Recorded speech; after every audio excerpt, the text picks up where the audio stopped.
स्वागत है आपका। आप देख रहे हैं CNBC आवाज़। मैं हूं मनीषा गुप्ता और बात यहां पर आज सोने और चांदी की करेंगे, जहां पर दोनों ही जगह हमने भावों में एक तरफा तेजी आते हुए देखी है। सोने की जहां तक बात है तो यहां पर $2900 पर आउंस के ऊपर के स्तर निकल चुके हैं, जो कि ऑल टाइम हाइज हैं। भारतीय बाजारों में जिस तरह में रुपए में हमने डेप्रिसिएशन आता हुआ देखा है, उसका असर भारतीय प्राइसेस पर भी है, जहां पर सोने के प्राइसेस ऑल टाइम हाइज लगातार बनाते हुए नजर आए हैं। तेजी यहां पर चांदी में भी है, जहां पर अंतर्राष्ट्रीय बाजारों में भाव हमने 4 महीने के हाईज पर देखे और भारतीय बाजारों में यहां पर तेजी के साथ कारोबार बनता हुआ नजर आया है। ऑल टाइम हाई से बहुत ज़्यादा दूर नहीं है प्राइसेस। ऐसे में चलते जो शादियों का सीज़न है और इस हफ्ते तो वैलेंटाइन भी है, इन सब के चलते किस तरह की खरीदारी हमने ऑन ग्राउंड आते हुए देखी है, क्या लगते हैं प्राइसेस आगे जाते हुए और क्या करें कंज्यूमर, इस पर करेंगे चर्चा। इब्जा के प्रेसिडेंट पृथ्वीराज कोठारी हमारे साथ हैं, साथ ही साथ जुड़ेंगे पेस 360 के को founder Amit Goyal.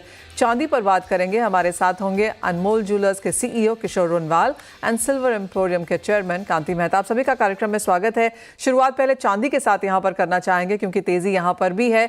All time high से काफी दूर चांदी लैग करती हुई नजर आई है सोने के एंथुजियाज्म को, लेकिन यहां से रुपए की डिप्रिसिएशन के चलते और क्योंकि ऑल टाइम हाई भारतीय बाजारों में हमने आते हुए देखे हैं, चांदी को लेकर अब क्या सेंस है, पहले वो जानते हैं। किशोर जी, एक तरफा तेजी है यहाँ पर चांदी में भी, बेस मेटल्स अच्छा किए हैं, जिसका फायदा अब चांदी को उठाता हुआ हमने देखा है।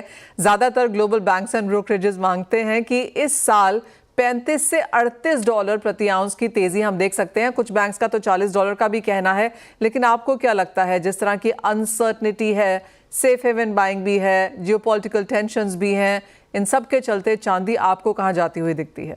अभी अगर थैंक यू मनीषा जी, अगर गोल्ड की रैली देखे तो silver is going steadily, still rally is not started very. 4000 की तेजी इंडियन मार्केट्स में आई हुई है।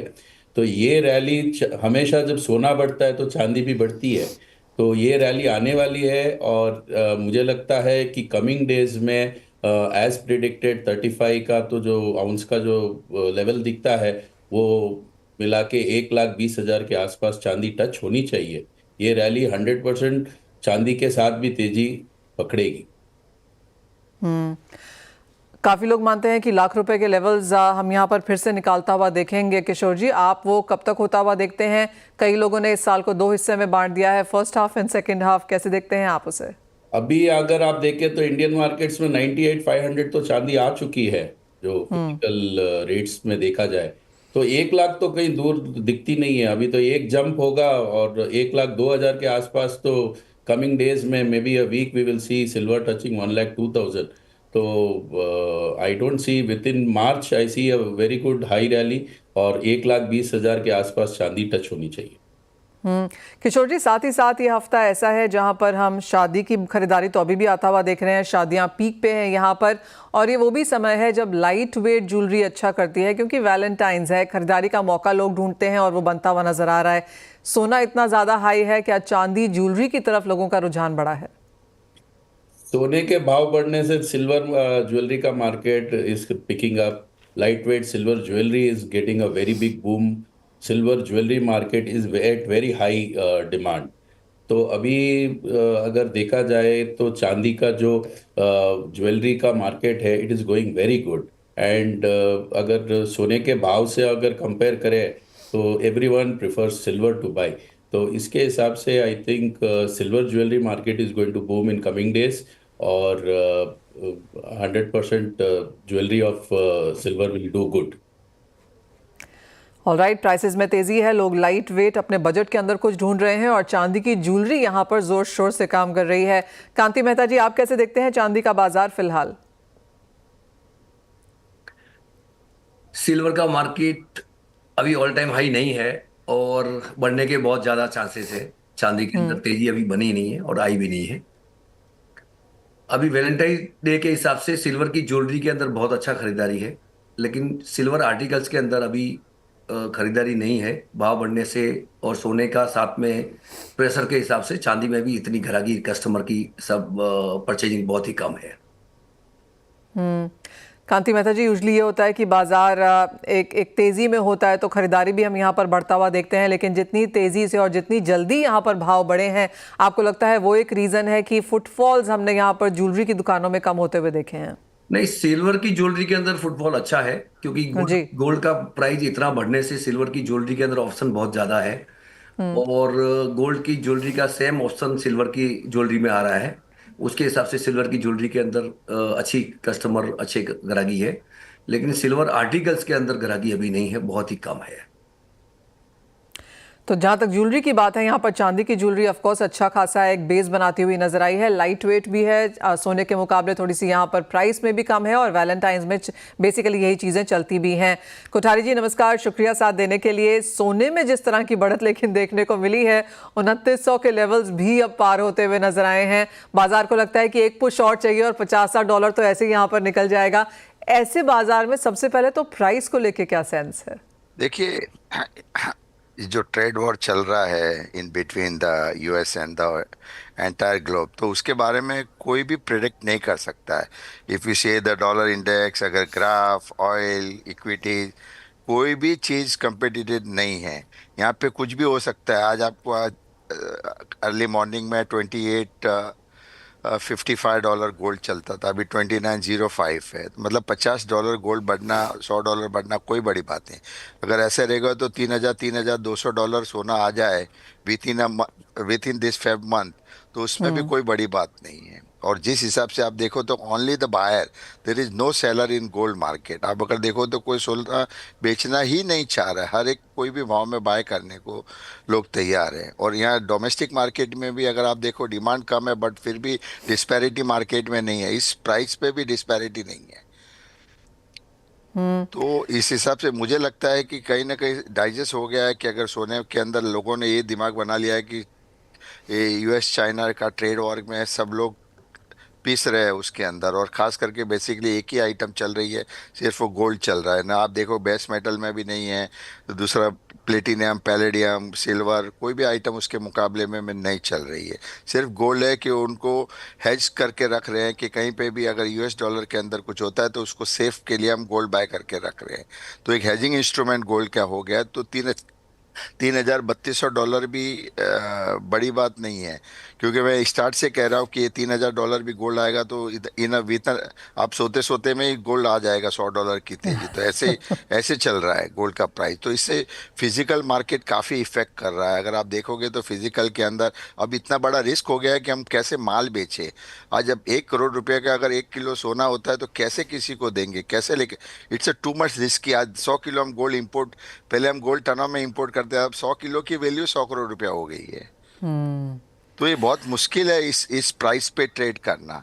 और मुझे लग रहा है कि ये इस टाइम पे साइड लाइन में रहना मार्केट में काफी अच्छा रहेगा। ना उसमें तेजी भी देखनी है, ना मंदी में भी जाना। अगर आप बेचते हो तो ऊपर जाता है, अगर खरीदोगे तो नीचे जाएगा। जी हाँ, प्राइस प्रिडिक्ट करना आज की डेट में करना ही नहीं चाहिए, बिकॉज जिस तरह से प्राइस मूव हो रहा है और जिस तरह से लोगों ने टारगेट्स दिए से उसके बहुत आगे सोना यहाँ पर निकल चुका है। अमित, मुझे याद है आपसे जब मैंने पिछली बार बात की थी, आपके बहुत हाई टारगेट्स थे और मैंने आपसे ये कहा था कि इसको ऑन एयर नहीं डालते हैं, बहुत अजीब लग रहे हैं ये टारगेट्स। लेकिन जिस तरह से यहाँ पर सोने में तेजी देखने को मिली है, और जैसे कोठारी जी अभी कह रहे थे कि एक नियर टर्म प्रिडिक्ट करना यहाँ पर बहुत मुश्किल है, एक डायरेक्शनल पुल करना भी यहाँ पर मुश्किल है। लेकिन हम सब ये बार बार बात करते रहते हैं कि 35-36 ट्रिलियन डॉलर यूएस का डेट है, 9 ट्रिलियन डॉलर की इस साल में उनकी मैच्योरिटी है। तो जिस तरह से ये नंबर्स हम यहाँ पर देखते हैं, कितना ही डॉलर इंडेक्स ऊपर जाएगा, और सोने में तो सेफ हेवन यहाँ पे आना ही है। अगर हम कंपेयर करें अक्रॉस एसेट क्लासेस तो एब्सोल्युटली सोना ही सिर्फ यहाँ पर चमकता हुआ नजर आया है। लेकिन जिस तरह की सिचुएशन है अमित, और क्योंकि आप बाजार की इतनी स्ट्रॉन्ग रिसर्च करते हैं, आपको क्या लगता है प्राइसेस कहाँ जा रहे हैं?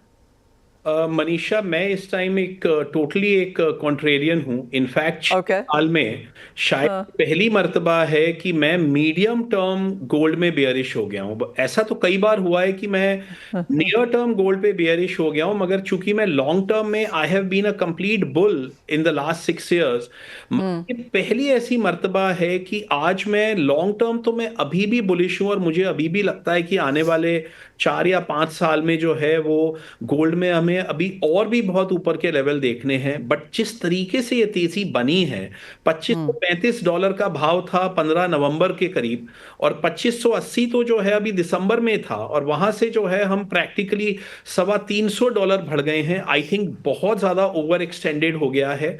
मुझे ना तो इस टाइम मैं गोल्ड पे बुलिश हूँ, ना ही मैं सिल्वर पे बुलिश हूँ। एंड आई फील कि investors should probably stay away from precious metals right now. और मैं अपनी जो हमने लॉन्ग टर्म पोजीशंस क्रिएट की हुई थी 5-5 6-6 साल से, हम उनको ग्रेजुअली वो हम लिक्विडेट कर रहे हैं, अपने प्रॉफिट बुक कर रहे हैं। और हम लोग दोबारा तब तक नहीं खरीदेंगे जब तक ये फ्रॉथ वो नहीं निकल जाता। आई थिंक ये फ्रॉथ बहुत ज्यादा एक्सेसिव है, और ये इस वजह से हुआ है क्योंकि practically everybody is a buyer right now, और कोई मार्केट में बेचू है ही नहीं, पर्टिकुलरली गोल्ड में कोई भी बेचू नहीं है। तो ये एक बहुत बड़ा गैप क्रिएट हो गया है कि कोई सेलर आ ही नहीं रहा है। मगर आप और हम ये जानते हैं, हम 30 ईयर्स से मार्केट में हैं, हम ये जानते हैं कि सूनर और लेटर वो सेलर्स आ जाते हैं, या जो स्मार्ट बायर्स हैं वो पीछे हट जाते हैं। और वो ही मुझे लगता है इस बार भी होने वाला है। तो मैं सोने और चांदी पे अनफॉर्चुनेटली राइट नाउ मैं बिल्कुल भी बुलिश नहीं हूं। वेल, आपने और कोठारी जी ने बेसिकली सेम बात यहां पर की है कि साइडलाइन हो जाना चाहिए। जिस तरह का ये बाजार है, वीक हार्टेड के लिए तो बिल्कुल भी नहीं है। $300 की तेजी 2 महीने 2.5 महीने में जिस तरह से हमने आते हुए देखी है, ऑफ कोर्स अगर मैंने भी 2500-2600 में लिया होता तो इन करंट लेवल्स पे मैं भी मुनाफा वसूल करना एब्सोल्युटली चाहती। अमित, आपसे 2 नंबर्स चाहेंगे। लॉन्ग टर्म अगले 4 साल में, जैसे आपने कहा आपके चार्ट्स अभी भी बुलिश दिखाते हैं, तो 3-4-5 साल में किस तरह की तेजी आप देख रहे हैं? और अगर आप नियर टर्म बेरिश हैं तो कहां देखते हैं प्राइसेस को सपोर्ट लेता हुआ? जी, मनीषा, लॉन्ग टर्म में तो मेरा अभी भी मानना है कि अगर मैं 2028-2029 की बात करूं तो गोल्ड मुझे किसी भी हालत में मुझे $4000 से कम नहीं दिखता है। और ये लेवल्स हम तब से बोल रहे हैं जब इसका भाव वो सिर्फ $2100-2200 था। आपके चैनल पे भी हमने कई बार बोला है। तो हमारा लॉन्ग टर्म व्यू वो एब्सोल्युटली इंटैक्ट है। मगर नियर टर्म से मुझे ऐसा लगता है कि आने वाले 6-7 महीने ये एक डीप करेक्शन बनेगी। और मेरा जो लेवल आ रहा है वो सोने में तकरीबन मुझे लगता है कि 2600 के करीब का वो एक लेवल बनना चाहिए। नवंबर लो था 2335, दिसंबर लो था 2535, दिसंबर लो था 2580 के करीब। मुझे लगता है वापस सोना वो $2600 के करीब जाएगा। तो वहां पर हम लॉन्ग टर्म बाइंग करेंगे। तब तक मैं समझता हूं कि शॉर्ट टर्म आप ट्रेडिंग अगर आप कोई चाहे तो करना चाहिए, बट अदरवाइज ये लेवल लॉन्ग टर्म निवेश का तो नहीं है। और मीडियम टर्म निवेश के लिए तो ये लेवल बहुत ही डेंजरस है, क्योंकि आप यहां पे खरीद रहे हैं कोई 5 या 10% के प्रॉफिट के लिए, और यही अगर 10% गिर गया तो आई थिंक मुश्किल सिचुएशन आ सकती है। तो मुझे लगता है कि हमें चांदी में $27 का रेट डॉलर टर्म्स में देखना चाहिए, सोने में $2600 का रेट देखना चाहिए। और ये इसी साल के अंदर अंदर बाय सितंबर या बाय अक्टूबर मुझे लगता है कि हमें देखने को मिल सकता है। ऑलराइट, तो अगर आप near term positional long term trader हैं तो वो नंबर्स आपको यहाँ पर ध्यान रखने होंगे। वेल, इसी के साथ एक ब्रेक का भी समय है। बहुत मुश्किल मार्केट है, लेकिन इसके बावजूद भी भारतीय तो यहाँ पर सोना चांदी खरीदते ही हैं। तो अगर आप यहाँ पर खरीद रहे हैं, आपको हम बताएंगे कि हमारे एक्सपर्ट्स के पास आपके लिए क्या राय है। सोने चांदी के प्राइसेस लगातार तेजी यहाँ पर छू रहे हैं, और सोने में तो हमने अनप्रेसिडेंटेड तेजी आते हुए देखी है। कोठारी जी, ऐसे समय में किसी को अगर ज्वेलरी खरीदनी हो, क्योंकि उस टाइम पे लोग प्राइसेस नहीं देखते और वैलेंटाइन पे भी लोग खरीदते ही हैं, तो उनके लिए आपकी क्या राय है? देखिए, मोस्टली अभी आपने देखा होगा कि हायर प्राइजेज में अगर आप ओल्ड गोल्ड सबसे ज्यादा एक्सचेंज हो रहा है। ओल्ड ज्वेलरी देख के नई ज्वेलरी का जो ट्रेंड है, क्योंकि ये हायर प्राइस में अगर आप मुझे खुद बोलेगा तो मैं भी नहीं नई ज्वेलरी ये प्राइस पे खरीदूंगा, क्योंकि ये प्राइस मुझे भी डाइजेस्ट नहीं हो रहा है। तो नो डाउट है ओल्ड ज्वेलरी। कोठारी जी, आप घर से पुरानी ज्वेलरी ले जा नहीं पाओगे चेंज करने के लिए, जब गिफ्टिंग करनी होती है फिर तो नई लेनी पड़ती है। और गिफ्टिंग अभी आज की डेट में मोबाइल देंगे, दूसरी बहुत सी चीजें देने के लिए है। और मैं देखता हूं कि अगर आप आज की डेट में किसी को 1 ग्राम अगर सोना देखो तो नहीं दिखता है, बट आप किसी को 11,000 रुपीज अगर गिफ्ट दोगे तो बहुत बड़ा दिखता है। तो अब ऐसा हो गया कि रुपए की चलन, कांतिलाल जी हंस रहे हैं, क्योंकि अभी नो डाउट है 1 ग्राम सोना आपको बहुत छोटा दिखेगा अभी। और आप सोने चांदी वाले होके बोल रहे हो सोना मत खरीदो, कुछ और ले लो। और वैलेंटाइन डेज के ऊपर तो देखिए मोस्टली लाइट वेटेड ज्वेलरी बहुत जाती है। और आजकल यूथ जनरेशन गोल्ड कहाँ पहनती है? मुझे तो कोई मॉल में या मैं देखता हूँ किसी के ज्वेलरी होती नहीं है, किसी के भी आंख पे नहीं रहती है। और जो भी रहती है सिल्वर ज्वेलरी, थोड़ी बहुत फैशनेबल ज्वेलरी रहती है। बाकी आज की डेट में ट्रेंडी लोगों के पास में नहीं है कि इन्वेस्टमेंट करे। उनको तो सब हाई हाई हाईफाई चाहिए, 1.5 लाख का मोबाइल चाहिए, बाइक चाहिए, वीकेंड में घूमने को चाहिए, सब ऐसे तरह से, तो सेविंग्स तो है ही नहीं है। बट नो डाउट है कि लाइट वेट ज्वेलरी आज की डेट में अगर आप देखोगे, लाइट वेट ज्वेलरी है, लैब ग्रोन डायमंड ज्वेलरी है, उसका डिमांड चलन काफ़ी हद तक बढ़ गया है और धीरे धीरे काफ़ी बढ़ रहा है। तो मुझे लगता है लाइट वेटेड ज्वेलरी की भी बहुत अच्छी डिमांड है। अगर हायर प्राइजेज होगा तो नो डाउट प्योरिटी में कम आएगा, 18 कैरेट की ज्वेलरी ज़्यादा चलेगी, फिर 9 कैरेट की ज्वेलरी ज़्यादा अभी चलन आना चालू हो जाएगा। Well absolutely. एक तो एक्सचेंज का मार्केट है जो हमने बहुत बढ़ता हुआ देखा है। इंटरेस्टिंगली रिसाइकल गोल्ड इतना ज़्यादा नहीं आया, लेकिन एक्सचेंज डेफिनेटली यहाँ पर ऊपर गया। और जैसे कोठारी जी कह रहे हैं, लाइट वेट और साथ ही साथ लैब ग्रोन्स एंड सिल्वर यहाँ पर काफ़ी बेहतरीन करने लगा है। अमित, आई नो आप ये सब रिसर्च और ये सब बोरिंग काम करते हो, लेकिन on a week like this, जब वैलेंटाइंस है, तो अगर किसी को सोना चांदी लेना हो तो क्या राय दोगे? देखिए, मैं तो आपको ही बता सकता हूँ कि मैं क्या करने वाला हूँ। ओके। तो मैं अपनी वाइफ को एक आर्चीज का कार्ड, आर्चीज का मग और 13th ऑफ फरवरी की इवनिंग को जो है एक डिनर डेट ओके। कर रहा हूं। और जो है मैं उनके लिए जो है, अगर मुझे अगले वैलेंटाइन के लिए, मैं जरूर उनके लिए सोना खरीदने के लिए इच्छुक रहूंगा, मगर होपफुली जो है वो मैं 75,000 या 76,000 के भाव पे खरीदूंगा, रादर देन 85,000 के भाव पे। मैं पहले 95 भी लूंगा। 95 भी शायद, क्योंकि अगर हम लेने जाएं तो वो जीएसटी एंड मेकिंग चार्जेस लगा के 95 के नीचे तो वैसे भी सोना यहाँ पर नहीं आ रहा।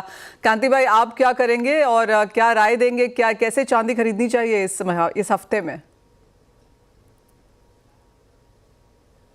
कांति जी, आप म्यूट पर हैं। सिल्वर का भाव अभी बढ़ा ही नहीं है, इस भाव में परचेजिंग करने में कोई प्रॉब्लम नहीं है। यदि गोल्ड के अंदर इतना बड़ा प्रेशर आएगा और भाव नीचे आएंगे तो सिल्वर में भी आएगा उसके पीछे पीछे। लेकिन जिस हिसाब से गोल्ड का भाव बढ़ा है उसके हिसाब से सिल्वर बढ़ी नहीं है, तो सिल्वर में परचेज करने में कोई प्रॉब्लम नहीं है। और वैलेंटाइन डे के हिसाब से सिल्वर ज्वेलरी में तो कोई प्रॉब्लम ही नहीं है, क्योंकि वो जो भी बच्चे आज के पहनते हैं वो यूज एंड थ्रो के हिसाब से पहनते हैं और उसमें बहुत ऑप्शन है, तो उसमें परचेजिंग करने में कोई प्रॉब्लम नहीं है। ऑलराइट, तो चांदी की ज्वेलरी एब्सोल्युटली थम्स अप है यहाँ पर, जो जिसको खरीदा जा सकता है और खरीदते भी हैं यहाँ पर लोग। किशोर जी, आप क्या राय देंगे? क्या खरीदना चाहिए? और जिस तरह के प्राइसेस हैं यहाँ पर, आप क्या करने का प्लान कर रहे हैं?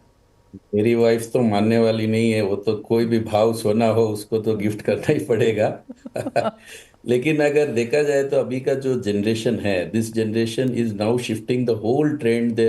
सब उनका ख्यालात ही चेंज हो गया है। अभी आज का generation they are moving into silver jewellery compare to the gold jewellery. The youngsters, जो भी यंगस्टर्स है, कॉलेज स्टूडेंट्स हैं, at the age from 18 to 25, अगर देखा जाए तो ये सब सिल्वर ज्वेलरी का बूम इसलिए हुआ है कि यंगस्टर्स का जो सोच है towards the silver jewellery is more, they are liking it more. और इसी वजह से इस वैलेंटाइन डे में मैं देखता हूँ कि सिल्वर ज्वेलरी का बिजनेस अच्छा होगा, लेकिन आर्टिकल्स और बुलियन का business is going to go down.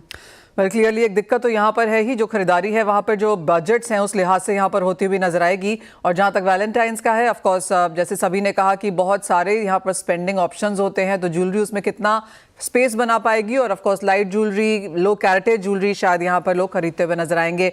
Kothari जी, एक और चीज़, और हम ये लगातार यहाँ पर बात करते रहते हैं, जो कि मेकिंग चार्जेस के बारे में होती है। जैसे जैसे गोल्ड के प्राइसेस बढ़ते हैं और क्योंकि एक परसेंटेज पे वो यहाँ पर है, तो मेकिंग चार्जेस भी लगातार बढ़ते रहते हैं। अभी जैसे अमित हमें बता रहे थे कि 3 महीने में अगर $300 यहाँ पर प्राइसेस बढ़ गया है तो वो मेकिंग चार्जेस इमीडिएटली यहाँ पर बढ़ जाते हैं। इसे कैसे देखें लोग? और कई लोग जब जाके वो हैगल करते हैं कि नहीं मेकिंग कम किया जाए या वो सब, उस पे आपकी क्या राय है? देखिए, नो डाउट है, जैसे प्राइस बढ़ता है तो मेकिंग चार्ज कम होना चाहिए। यहाँ हिंदुस्तान में उसका पूरा ऑपोजिट है। अगर समझो 50,000 के भाव में अगर मैं 15 टच मेरा लगता है तो 750 रुपया होता है, और ये 87,000 में 15 टच लगेगा तो कितना होगा मैडम? तो मेकिंग चार्जेस नो डाउट है। अभी अब जाके कॉस्ट अगर आप देखोगे, गोल्ड प्राइस प्लस वेस्टेज अगर आप गिनते हो तो 1 लाख रुपए के ऊपर आज गोल्ड आपको 10 ग्राम गोल्ड ज्वेलरी मिलेगी। तो मेकिंग चार्ज कहीं ना कहीं हायर प्राइजेस के ऊपर लो हो जाता है, ना कि हायर प्राइजेस पे होता है। नो डाउट वेस्टेज होती है, उसकी रिकवरी अब रिकवरी पे ज़्यादा फोकस करना पड़ेगा, क्योंकि रिकवरी कितनी आप कर सकते हो वापस। तो मेरे लगता है कि अब लेबर चार्जेस जो होते हैं वो नो डाउट है जो ज्वेलर्स लेते हैं और जो लगता है उसमें काफ़ी गैप है। तो मेरे हिसाब से धीरे धीरे लेबर चार्जेस को कम करना पड़ेगा, वेस्टेज को भी कम करना पड़ेगा, क्योंकि प्राइस बहुत हाईएस्ट है। अगर 87,000 पे अगर आप 15 वेस्टेज भी गिनते हो तो 1300 रुपया पर ग्राम मेकिंग चार्जेस हो जाता है, जो इट्स अ टू मच। और 1300 रुपया ग्राम की मेकिंग चार्जेस वही आपको 750 रुपये में गए साल मिलती थी। तो लेबर कॉस्ट इतनी महंगी नहीं हुई है। थोड़े बहुत वेस्टेज के जो चार्जेस, वेस्टेज जो गोल्ड होता है उसका आप एक परसेंटेज गिन सकते हो कि गोल्ड बढ़ा है तो इतना वेस्टेज होता है। तो थोड़ा मेकिंग चार्जेस जितना महंगा होगा उतनी सेल उनके कम हो जाएंगे। आप अगर मेकिंग चार्जेस और ज़्यादा बढ़ाओगे तो सेल और कम हो जाएगा। तो मुझे लगता है कि थोड़ा थोड़ा मेकिंग चार्ज को भी थोड़ा एडजस्ट करना पड़ेगा।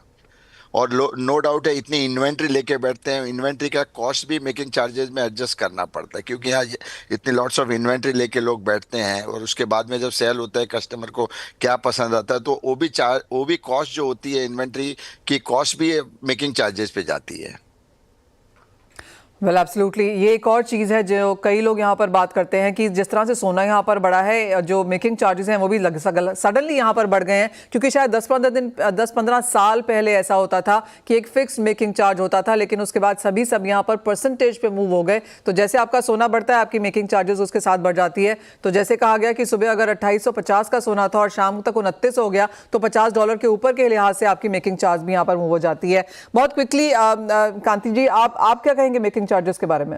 नहीं, सिल्वर के अंदर लेबर का इतना बड़ा प्रेशर नहीं है, क्योंकि सिल्वर का जिस हिसाब से भाव बढ़ा है उसके हिसाब से वेस्टेज के हिसाब से प्राइस ऑटोमेटिक प्रॉफिट बढ़ गया है। जिनकी ऑन मैन्युफैक्चरिंग है उनके लिए कोई प्रॉब्लम नहीं है और भाव बढ़ाने की कोई जरूरत नहीं है, क्योंकि वेस्टेज के अंदर प्रॉफिट ऑटोमेटिक आ जाता है। तो अभी भी हम लोग जो 60,000 के भाव में 70,000 के भाव में जो लेबर ले रहे थे वही लेबर आज की डेट में ले रहे हैं। लेबर नहीं बढ़ाई है, लेकिन आने वाले समय के अंदर जो बाकी जो कॉस्ट बढ़ी है उसके हिसाब से लेबर बढ़ा, यदि इसी यहाँ से इस लेवल से और चांदी का भाव बढ़ता है तो बढ़ानी पड़ सकती है। फिलहाल तो कस्टमर का इंतजार कर रहे हैं, कस्टमर आए, बस माल बेचना है सबको। लेबर चार्जेस बाद में देख लेंगे, पहले माल बिकना चाहिए। वेल एब्सोल्युटली, जिस तरह के प्राइस मूव्स हैं, वॉलेटिलिटी है, पहले तो वही देखना होगा। आप सभी का बहुत शुक्रिया साथ जोड़ने के लिए, सोने चांदी के प्राइसेस पे तो बात करने के लिए, और साथ ही साथ वैलेंटाइंस वीक में क्या करना चाहिए उस पर भी हमारे कंज्यूमर्स को एक राय देने के लिए। वेल इसी के साथ फिलहाल इस कार्यक्रम में इतना ही समय है, लेकिन आप बने रहिए CNBC आवाज़ पर।